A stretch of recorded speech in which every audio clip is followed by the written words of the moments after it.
Hello বন্ধুরা, আমি মেঘলা। রাতে যখন মামার সাথে ঘুমোতে যেতাম, মা বলতেন মাঝখানে শুয়ে পড়ো, এতে সবার জন্য সুবিধা হবে। প্রথমে আমি ভেবেছিলাম এটি শুধু সাধারণ কথা, কিন্তু তার কথায় যেন অন্যরকম কিছু ইঙ্গিত ছিল। এক রাতে যখন আমি গভীর ঘুমে ছিলেন এবং ঘরের পরিবেশ ছিল একদম নিস্তব্ধ, তখন আমি ঘুমের মধ্যে হঠাৎ কাঁধে কিছু অস্বাভাবিক অনুভব করলাম। প্রথমে ভেবেছিলাম হয়তো ভুল হচ্ছে বা এটি আমার কল্পনা, কিন্তু সেই স্পর্শটি ধীরে ধীরে কাল থেকে বুকের দিকে সরে যেতে থাকে। সঙ্গে সঙ্গে আমার হৃদস্পন্দন দ্রুত হতে থাকে এবং মনে অনেক চিন্তা হচ্ছে কি ঘটছে। আমি একটু সরে গিয়ে তাদের দিকে তাকালাম। তখন চোখে এক অদ্ভুত চিন্তা ভর করেছিল যা আমাকে বিভ্রান্ত করেছিল। বাইরে যাওয়ার জন্য একটা কারণ খুঁজতে লাগলাম। ঠিক তখনই মামা আমার হাত ধরে আটকে রাখতে চেষ্টা করলেন। এরপর আমি পরিস্থিতি থেকে বেরিয়ে আসার উপায় খুঁজতে লাগলাম। কিছুদিন পরে মামা আবার রাতে আমার ঘরে ঘুমাতে গেলেন। সেদিন আমি মাটিতে বিছানা পাতি বরং নিজের বিছানায় শুয়ে পড়লাম। বিছানায় আমাকে শুয়ে থাকতে দেখে মামা খুব খুশি হলেন। কিছুক্ষণ পর ঘরের আলো নিভিয়ে দেওয়ার পরে মামা আমার কাছে আসতে চাইলে, কিন্তু আমি তার কিছু বললাম না বা কোনো প্রতিক্রিয়া দেখালাম না। আমার নাম মেঘলা। আমি 17 বছর বয়সী এক তরুণী। আমার গায়ের রং ছিল সাদা, যা আমাকে আকর্ষণীয় করে তুলতে। যখনই বাইরে বের হতাম সবাই আমার দিকে তাকিয়ে থাকত।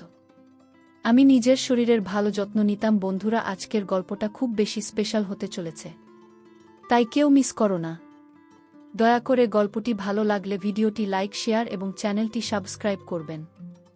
আমার মামার নাম লালচান। কয়েকদিন আগে আমার মামি আমাকে তাদের বাড়িতে নিয়ে এসেছিলেন।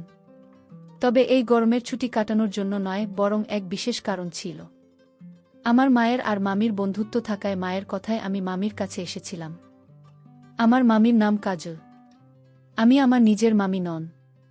ফোনে জানানো হয়েছিল যে কাজল মামি আমাকে নিয়ে যেতে আসছেন এবং কিছুদিন তার বাসায় থাকতে হবে।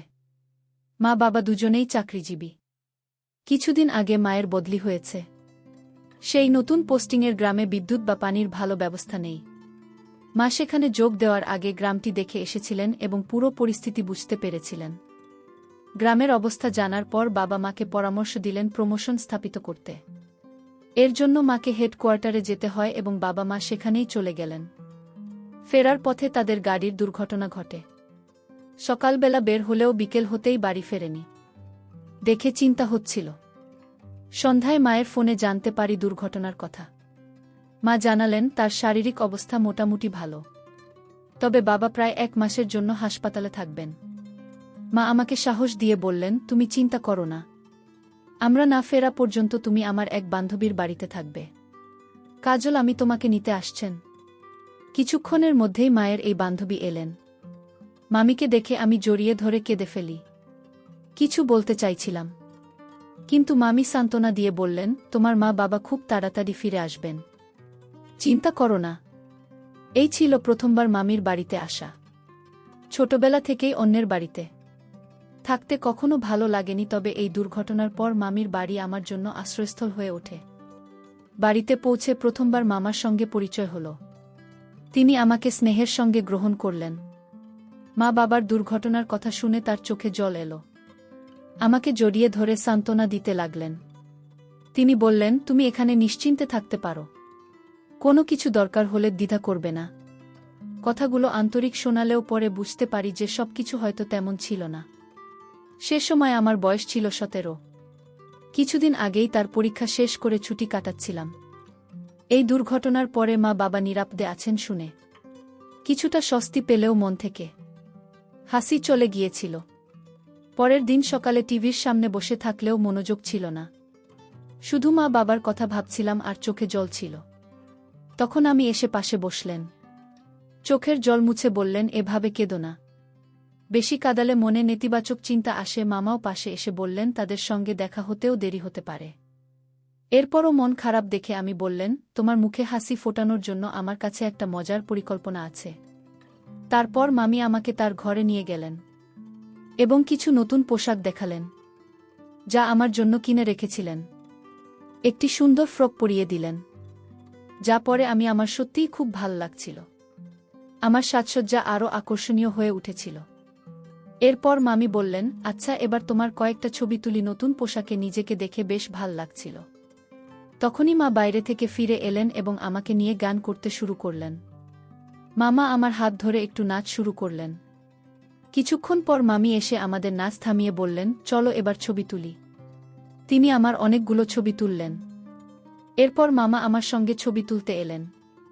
ছবি তোলার সময় লক্ষ্য করলাম তার হাত বারবার আমার পিঠে চলে আসছিল, কিন্তু আমি এসব দিকে খেয়াল করেননি। তিনি হাসিমুখে ছবি তুলতে ব্যস্ত ছিলেন। মামার এই আচরণ ক্রমশ অসহনীয় হয়ে উঠছিল। আমি তাদের বাড়িতে আসার পর থেকেই মামা আমার খুব কাছে থাকার চেষ্টা করছিলেন, যা আমার কাছে অস্বস্তিকর মনে হচ্ছিল। অবস্থা বুঝে আমি ধীরে ধীরে নিজেকে সরিয়ে আমার ঘরে চলে গেলাম।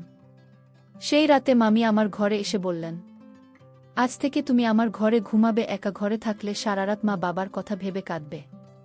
আমি যা বললেন তাতে আমি রাজি হয়ে গেলাম এবং তার ঘরে গিয়ে শুয়ে পড়লাম। তবে খেয়াল করলাম আমাকে মামি ও মামার মাঝে ঘুমাতে হবে। প্রথমে একটু অস্বস্তি লাগলেও মামিকে না বলতে পারলাম না। লাইভ বন্ধ করার পর হঠাৎ অনুভব করলাম কেউ যেন আমার শরীরে স্পর্শ করছে। বুঝতে পারলাম এটি একজন পুরুষের হাত। তাই আমি হাতটি সরিয়ে মামিকে দেখতে দিলাম, যাতে তিনি বুঝতে পারেন। মামি বুঝতে পেরেছে হাতি আমার দিকে ছিল। তখনই তিনি আলো জ্বালালেন এবং আমাকে ঠিক করে শুইয়ে দিলেন। এরপর তিনি এসে আমার পাশে শুয়ে পড়লেন। পরদিন সকালে তৈরি হয়ে বসেছিলাম। ভাবছিলাম আমি ও মামার সঙ্গে দিন কাটানোর। এটি আমার একমাত্র সুযোগ। আমি তখন রান্নাঘরে ছিলেন। হঠাৎ তার চিৎকার শুনে আমি দ্রুত রান্নাঘরের দিকে ছুটে গেলাম এবং দেখলাম আমি পড়ে গেছেন, তার হাঁটুর উপর আঘাত লেগেছে। মনটা কেঁপে উঠল। দ্রুত তার কাছে গিয়ে জিজ্ঞেস করলাম, মামি আপনি ঠিক আছেন তো? তিনি ব্যথায় কাতরাচ্ছিলেন। মামা তৎক্ষণাৎ রান্নাঘরে এসে তাকে উঠতে সাহায্য করলেন। তবে তিনি দাঁড়াতে পারছিলেন না। মামা মামিকে দ্রুত হাসপাতালে নিয়ে গেলেন। হাসপাতালে পৌঁছানোর পর ডাক্তার চেকআপ করে জানালেন মামির হাঁটুর ফ্র্যাকচারের জন্য প্লাস্টার করতে হবে। এই কথা শুনে আমার মন খারাপ হয়ে গেল। ভাবলাম এখন বাড়ির সব কাজ আমাকে সামলাতে হবে। প্রায় 2 ঘন্টা পর আমরা হাসপাতাল থেকে বাড়ি ফিরলাম। মা ব্যথায় কাতর থাকলেও হাসি মুখে বললেন, তুমি চিন্তা করো না, কয়েকদিন পর ঠিক কমে যাবে। সেই কয়দিন রান্নার দায়িত্ব আমার উপর। রান্নাঘরে ঢোকার আগে মামি আমাকে নিজের একটি গাউন পরতে দিলেন এবং আমি রান্না শুরু করলাম। প্রথমে রান্নাঘর পরিষ্কার করলাম, তারপর সবজি রান্না শুরু করলাম।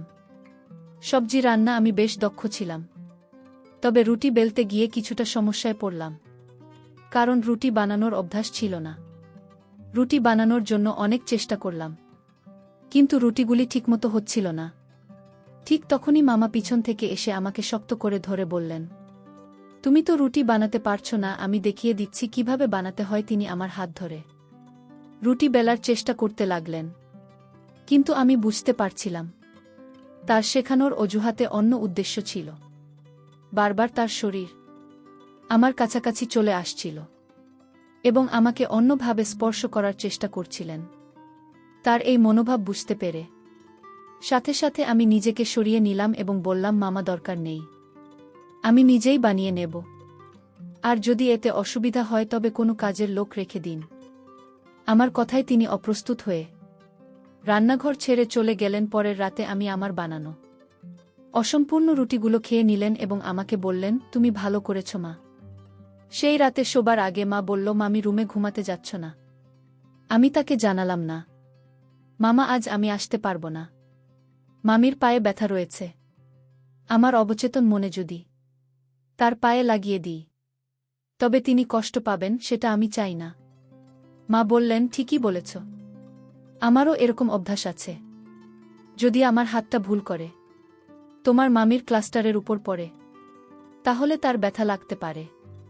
একটি কাজ করি, আমি আমার কম্বল নিয়ে তোমার ঘরে শুয়ে পড়ি, তাহলে তোমার মামি ও শান্তিতে ঘুমাতে পারবে।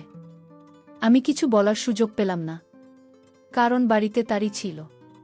কিছুক্ষণ পরে তার কম্বল নিয়ে আমার ঘরে এলেন। তখন আমি বললাম, মামা আমার মায়ের সঙ্গে একটু কথা বলতে চাই, ফোনটা একটু দিতে পারবেন? মামা বললেন, কাল সকালে কথা বলিয়ে দেব। আমি মায়ের খোঁজখবর জানতে চেয়েছিলাম। তখন মামা জানালেন যে বাবা মা দুজনেই ভালো আছেন। বাড়ি থেকে বেরোনোর সময় মোবাইল আনতে ভুলে গিয়েছিলাম, তাই মামার কাছ থেকে প্রায় তাদের খবর জানতে চাইতাম। একের পর এক প্রশ্ন করতে থাকায় মামা এক সময়ে মুখ ফিরিয়ে শুয়ে পড়লেন। আমার মামার উপর খুব একটা ভরসা ছিল না, তাই আমি নিজের বিছানা মাটিতে পেতে সেখানে কিছুদিন ঘুমালাম। মামির বাড়িতে আসার পর কয়েকটি দিন পেরিয়ে গেছে। পায়ে প্লাস্টার থাকায় তিনি স্নান করতেও অসুবিধায় পড়ছিলেন। একদিন মামি বললেন, এভাবে স্নান না করে বসে থাকাটা আমার ভাল লাগছে না। তুমি কি আমাকে ভিজে কাপড় দিয়ে পরিষ্কার করে দিতে পারবে? আমি সঙ্গে সঙ্গে রাজি হয়ে গেলাম। মামির জন্য মিশ্রিত কুসুম গরম জল এবং তুলো কাপড় নিয়ে এলাম। তারপর তার মুখ পরিষ্কার করতে শুরু করলাম। কিছুক্ষণ পর মা ঘরে এলেন। আমি তখন মামির পার কাছাকাছি পরিষ্কার করছিলাম। আমাকে এভাবে পরিষ্কার করতে দেখে মা বললেন, এভাবে না, আমি তোমাকে শিখিয়ে দিচ্ছি কিভাবে পরিষ্কার করতে হয়। এই বলে মামা আমাকে ঘরের বাইরে নিয়ে গেলেন এবং পরিষ্কারের পদ্ধতি শেখাতে লাগলেন। মামার আচরণে কিছুটা অস্বস্তি লাগছিল, তাই দ্রুত নিজেকে দূরে সরিয়ে নিলাম। এরপর বিকেলে মামা ঘুম থেকে উঠলেন। আমি তাকে চা দিয়ে এলাম। তখন আমি তাকে আমার মা বাবার ব্যাপারে জিজ্ঞেস করলাম এবং বললাম যে আমার তাদের সাথে কথা বলতে ইচ্ছে করছে। মা বললেন, তোমার মায়ের সাথে আমার কথা হয়েছে। মা বাবা দুজনেই ভালো আছেন এবং কয়েক দিনের মধ্যে বাড়ি ফিরে আসবেন। আমার কথা আমি বিশ্বাস করতে চেষ্টা করলাম, কিন্তু দিন দিন মনে হচ্ছিল যে আমি ওই বাড়িতে আটকা পড়ে আছি। একদিন বাড়ির দেওয়ালে ঝোলানো ক্যালেন্ডারের দিকে চোখ পড়ল। ক্যালেন্ডারটি দেখতে গিয়ে আমি হতভম্ব হয়ে গেলাম, কারণ ঘরের দেয়ালে ঝুলানো ক্যালেন্ডারটি 1 বছরের পুরনো ছিল। আমি দ্রুত ঘর থেকে বেরিয়ে এলাম। বাইরে এসে চারপাশে তাকাতেই দেখতে পেলাম আশপাশের সব ঘর বন্ধ। একমাত্র মামার বাড়িতেই মানুষ ছিলেন। এই বাড়িতে আসার পর কতদিন হয়ে গেছে তা ঠিক মনে করতে পারছিলাম না। মা বাবার কথা জিজ্ঞেস করলেন। মামা সব সময় একই উত্তর দিতেন, ওরা ভালো আছে, খুব শিগগিরই ফিরে আসবে। কিন্তু এখন সত্যতা জানতে খুব ইচ্ছে হচ্ছিল। জানতে চাইছিলাম আজকের তারিখ আসলে কি, কিন্তু সেই বাড়িতে শুধু পুরনো ক্যালেন্ডার ছাড়া আর কিছু দেখতে পাচ্ছিলাম না। ঘরের মধ্যে এদিক সেদিক খুঁজতে লাগলাম। মামা হঠাৎ লক্ষ্য করলেন এবং প্রশ্ন করলেন, তুমি কি খুঁজছ? আমি তখন বললাম, না কিছু না, সময় কাটাচ্ছিলাম কেবল। আমার কথা শোনার পর মামা হেসে বললেন, সময় কাটানোর জন্য এই বাড়িতে কেন?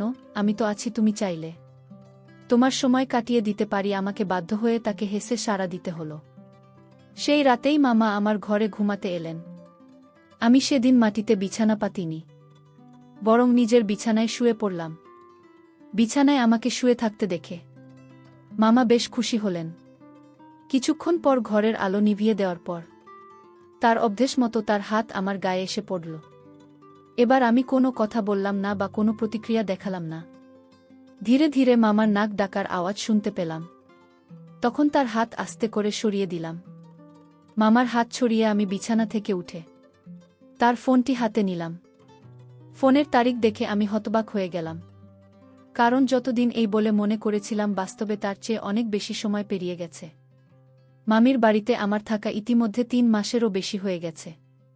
ফোনটি দেখতে গিয়ে হঠাৎ আমার কাছে মামার হাত পড়ল। তখন বুঝলাম যে তার ঘুম ভেঙে গেছে। দ্রুত আমি অজ্ঞান হওয়ার ভান করলাম, যেন তিনি ভাবেন যে আমি কিছুই জানি না। মামা আমাকে তুলে বিছানায় শুইয়ে দিলেন।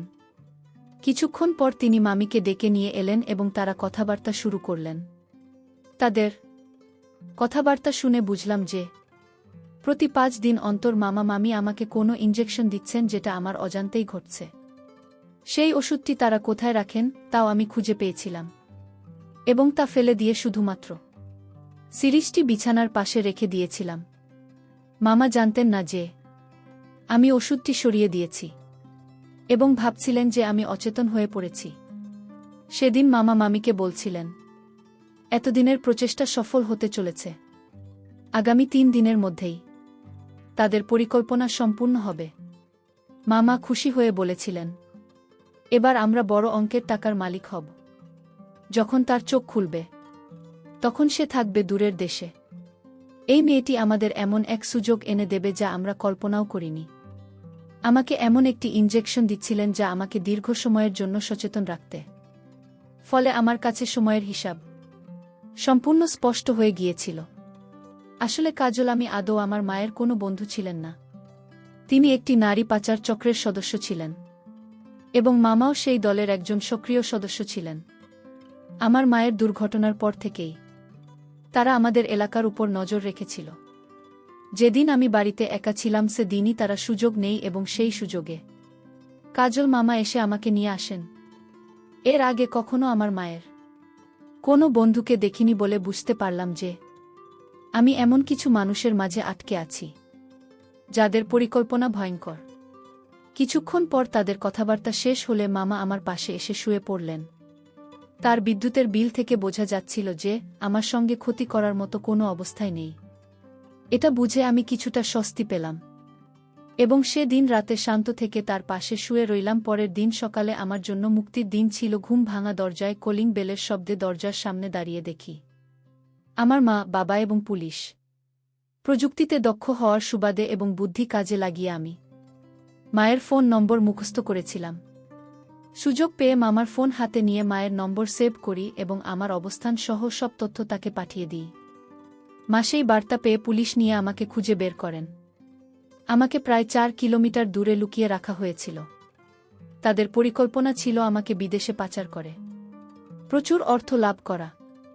সৌভাগ্যবশত আমি সঠিক সময়ে সেই ভয়ঙ্কর পরিস্থিতি থেকে মুক্তি পেতে সক্ষম হয়েছিলাম। এই গল্পের কেন্দ্রবিন্দুতে মেঘলা নামের একটি মেয়ে যে তার বাবা মায়ের সঙ্গে দুর্ঘটনার পর কাজল মামার বাড়িতে থাকতে বাধ্য হয়। গল্পটি আমাদের জীবনের জন্য শিক্ষণীয়, যা সংকটের সময়ে সাহস ও শক্তি যোগায়। গল্পের শুরুতে মেঘলা তার বাবা মায়ের দুর্ঘটনার খবরে হতাশ হলেও সে বুঝতে পারে যে জীবনে বাধা আসবে এবং সেগুলোকে জয় করতে হবে। গল্পের মাঝপথে মেঘলা তার মামার অদ্ভুত আচরণের সচেতন হয়। এই অভিজ্ঞতা আমাদের শেখায় যে অন্ধভাবে কাউকে বিশ্বাস করার আগে সতর্ক হওয়া জরুরি। মেঘলা নিজের সম্মান বজায় রাখে এবং সাহসী ভূমিকা পালন করে। গল্পটি মেঘলা সংগ্রাম এবং সাহসিকতাকে উদযাপন করে। এতে আমাদের শেখানো হয় জীবনের প্রতিটি চ্যালেঞ্জের মোকাবিলা করতে এবং সবসময় ইতিবাচক করবে। বন্ধুরা, যদি এই গল্পটি ভালো লেগে থাকে তাহলে দয়া করে ভিডিওটি লাইক করো এবং আমাদের চ্যানেলটি সাবস্ক্রাইব করো। আর পাশে থাকা বেলাল আইকনটি প্রেস করো যাতে করে আমরা যখনই নতুন ভিডিও আপলোড করি তার নোটিফিকেশন সবার আগে তোমাদের কাছে পৌঁছে যায়। ভিডিওটি দেখার জন্য তোমাদের অসংখ্য ধন্যবাদ। দেখা হবে আমাদের পরবর্তী ভিডিওতে।